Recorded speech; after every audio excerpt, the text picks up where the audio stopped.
Fala, meu povo! Sejam bem-vindos ao Paraíso dos Peixes.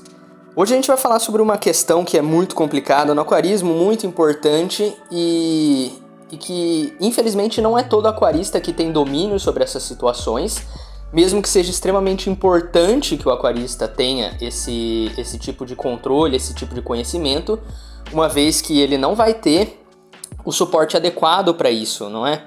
A gente vai falar sobre doenças de peixes, as doenças mais comuns e como prevenir quando possível. O aquarista ele não vai ter um grande suporte com relação aos seus peixes no quesito saúde, porque é difícil encontrar veterinários que saibam tratar de peixes. A gente sabe que é complicado de encontrar isso até no exterior do Brasil. A questão não é só uma questão brasileira ou de um estado, de outro estado, cidade pequena ou cidade grande. Veterinários de peixes são muito difíceis, são muito raros de se encontrar. Até em grandes hospitais veterinários, aqui na minha cidade a gente tem um hospital veterinário e a gente tem veterinários que cuidam de animais silvestres, eles tratam cavalos, cobras, eles tratam até insetos, se bobear, aves, roedores, mas peixes é muito difícil você encontrar. E eu não tô falando nem de um veterinário que saiba fazer cirurgia num peixe.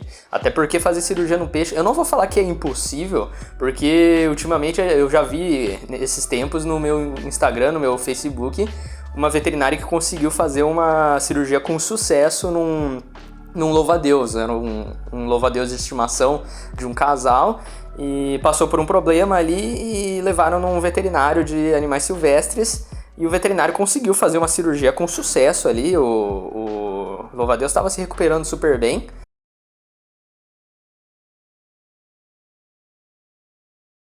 Então não falo que é impossível de se fazer uma cirurgia num peixe, mas é algo difícil. Mas não tem nem veterinário que saiba diagnosticar ou tratar com medicamentos adequados os peixes. O aquarista precisa ter esse tipo de conhecimento porque ele vai ser o próprio veterinário dos seus peixes. Ele vai ter que saber cuidar, identificar a doença e prevenir, inclusive. Principalmente prevenir, né? Porque não é legal a gente deixar o nosso peixe pegar a doença para depois tratar. Vamos prevenir, né? Vamos começar então falando com o ictio, que é provavelmente a doença mais comum, ou uma das mais comuns, que um aquarista pode presenciar, experienciar nos seus peixes. Ela é principalmente comum em quem está iniciando. A ictiofiríase ela acontece por conta da presença de um protozoário que se chama Ictiophthirius, que é um protozoário que se prolifera na água quando tem uma queda muito grande na temperatura do seu aquário. Ele não sobrevive em temperaturas altas no seu aquário, inclusive a forma de se prevenir o ictio é você deixar um termostato no seu aquário ou aquecedor que mantenha uma temperatura legal para os seus peixes. É um pouco mais difícil de você conseguir prevenir o ictio em aquários de água mais fria. Se você tem um aquário aí de killifish, um aquário de kingios, de dojo, mas ainda assim para outros aquários, como aquários de beta, que são muito comuns, né? Peixes que são porta de entrada aí, você pode deixar aí já o aquário numa temperatura bacana. O ictio ele não sobrevive a temperaturas de mais de 25 graus, ali perto dos 28, que é a temperatura de ambiente tropical para os peixes. Então, para prevenir, é isso que você faz. Você coloca um termostato que impeça essa desregulação na temperatura do seu aquário. Então, assim você vai acabar prevenindo. É por isso que é uma doença que prolifera muito mais em aquários de quem está iniciando, porque geralmente não tem esses conhecimentos de que é necessário um termostato para impedir, né, que ocorram problemas ali com os seus peixes. Para você identificar o ictio, o seu peixe ele vai começar a apresentar alguns pontinhos brancos pelo corpo. Eles vão desde as nadadeiras até toda a linha dorsal. No começo é mais difícil de identificar, porque vão ser poucas bolinhas brancas e às vezes até dá para confundir como um detalhe ali do peixe, o peixe é meio pintado, mas depois quando começa a avançar a doença você percebe que tem alguma coisa ali que não tá legal. Pode acontecer do peixe acabar ficando totalmente tomado por pontos brancos, inclusive o ictio é conhecido, né, como a doença dos pontos brancos, quando ele acaba entrando num estado muito avançado da doença. E é uma doença que pode causar o óbito do peixe se ele não for tratado, né? Passando agora para a doença do algodão. A doença do algodão ela é uma doença causada por um fungo do gênero Saprolegnia. O que acontece com o seu peixe é que ele vai acabar criando umas camadas ali de fungo mesmo que vai crescendo pelas escamas dele. Parece realmente um algodão, por isso que a doença leva esse nome. E ela não é para ser confundida com a doença do veludo, que a gente vai falar depois, porque é muito possível de se confundir as duas, elas são similares, mas o tratamento delas acaba sendo bem diferente. A doença do algodão ela pode acontecer quando a sua água acaba ficando infectada, então para se prevenir, simplesmente TPA, fazer as trocas parciais de água corretamente, ter um filtro de qualidade ali que vai impedir, né, que a matéria orgânica se acumule dentro do aquário, os níveis de amônia cresçam, acabe prejudicando daí a saúde dos seus peixes. A doença do veludo é a próxima que a gente vai falar, ela é conhecida como oodinose porque ela é causada por um protozoário também, assim como o ictio, de nome Odinum pilularis. A doença do veludo ela é similar à doença do algodão porque surgem umas camadas brancas por cima das escamas do seu peixe. Só que por ela ser causada por um protozoário e não por um fungo, a forma de tratar vai ser diferente. Se você trataria a doença do algodão com fungicida, por exemplo, se o seu peixe desenvolveu ali a doença do algodão, você usaria um fungicida no seu aquário. Na doença do veludo você vai precisar usar um antibacteriano, você vai precisar usar um bactericida para poder eliminar. Se você usar um fungicida pode ser que não funcione. Para você saber, né, a diferença, você precisa observar que a doença do veludo ela vai ter algo que parece como se as escamas do seu peixe estivessem soltando. É algo que não parece tão denso quanto o algodão. O algodão, a doença do algodão, ela tem essa característica mais fungiana. Ela é mais similar a um fungo realmente. Sabe quando você vê um pão embolorado e coisa do tipo? A doença do veludo ela é um pouco diferente. Ela vai aparentar mais como se tivesse um tecido por cima das escamas do seu peixe. Mas acontece de você acabar confundindo as duas. Eu tive um peixe que ele teve um acidente, sofreu um acidente, o Baldr. Ele inclusive é o ícone do nosso canal. Foi um desenho que minha noiva fez para ser uma homenagem e ele representar o nosso canal. Ele era um peixe paraíso e acabou saltando do aquário. Eu acabei indo pro trabalho, esqueci a tampa aberta. Ele saltou do aquário e acabou contraindo bactérias ali no chão. Quando a gente colocou ele de volta no aquário, ele começou a desenvolver aí a doença. E quando eu fui tratar, eu tratei como se fosse uma doença do algodão. Já estava ali num nível avançado da doença também, já estava tomando ele de certa forma.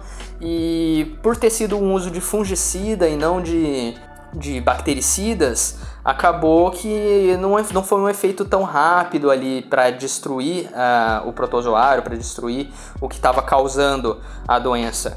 Nesse caso, o peixe ele veio a falecer, infelizmente, mas acontece de você acabar confundindo realmente as duas doenças. No fim, ele estava com a doença do veludo e não com a doença do algodão.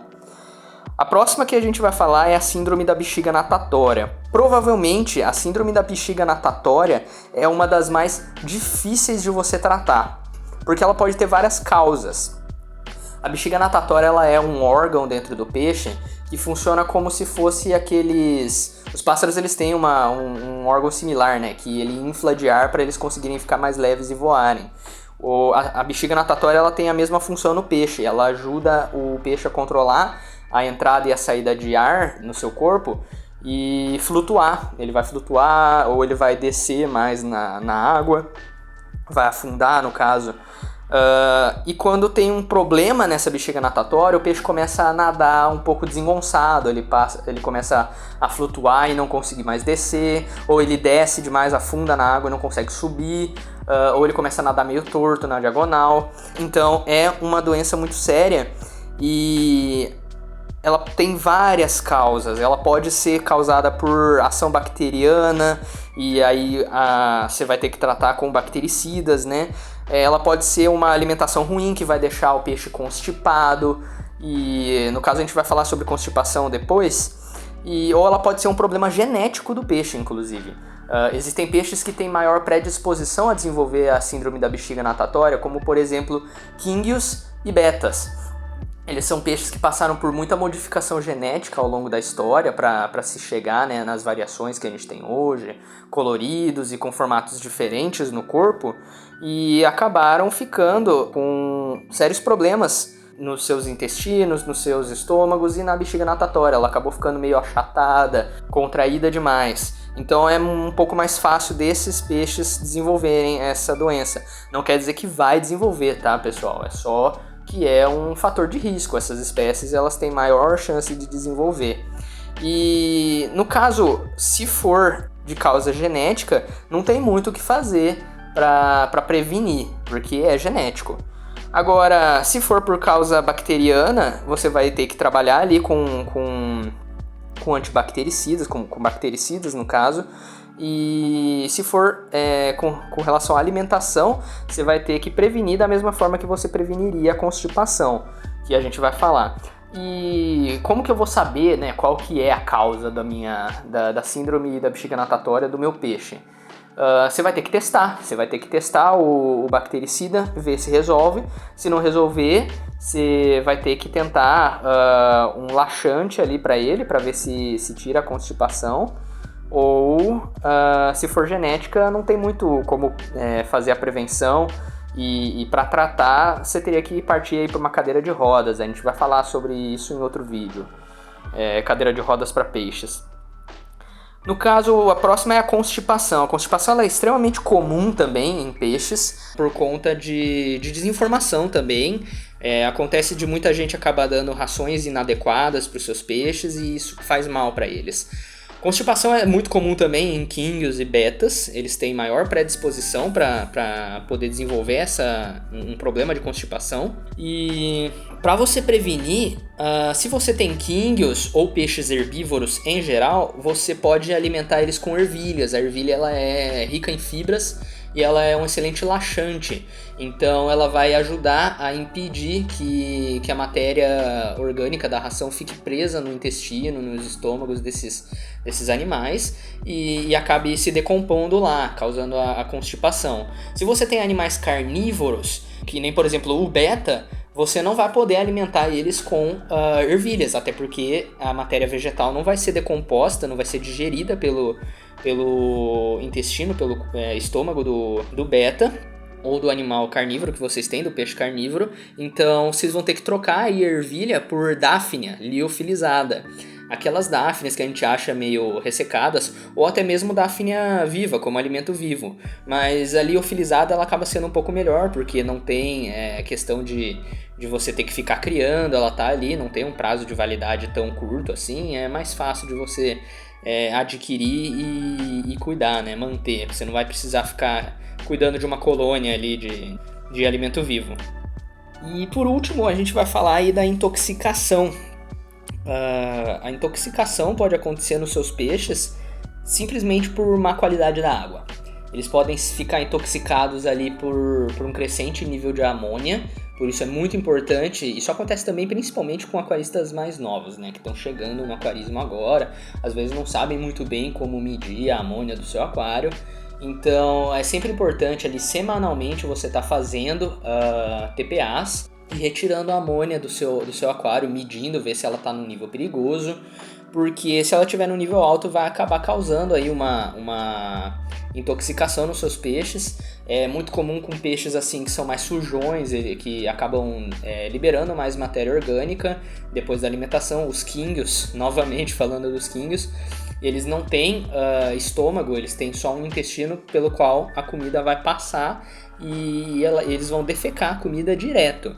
Então eles sujam muito o aquário, você precisa ficar muito atento com relação aos seus níveis de amônia dentro do aquário para evitar que aconteça ali uma tragédia por intoxicação. Mas também podem acontecer por algumas coisas que entram no seu aquário que não deveriam. plantas artificiais que não sejam de boa qualidade, não sejam de uma resina própria, que sejam assim, qualquer planta de plástico que você encontra que não seja própria para aquarismo, ela pode acabar liberando toxinas no seu aquário. Cascalho colorido, ele pode acabar liberando tinta e isso vai intoxicar os seus peixes também. Então tenta sempre procurar um substrato que seja mais natural, o mais natural possível. E para você resolver isso é fazer TPA, é fazer trocas parciais de água.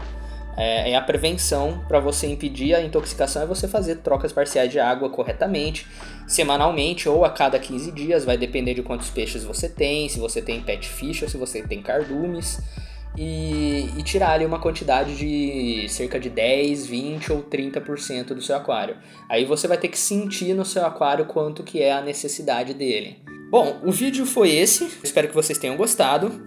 Deixa o seu like, se inscreve e ativa o sininho para receber novas atualizações sobre o andamento do canal e novos vídeos que vão saindo. Eu agradeço por terem assistido e a gente fica para se ver numa próxima.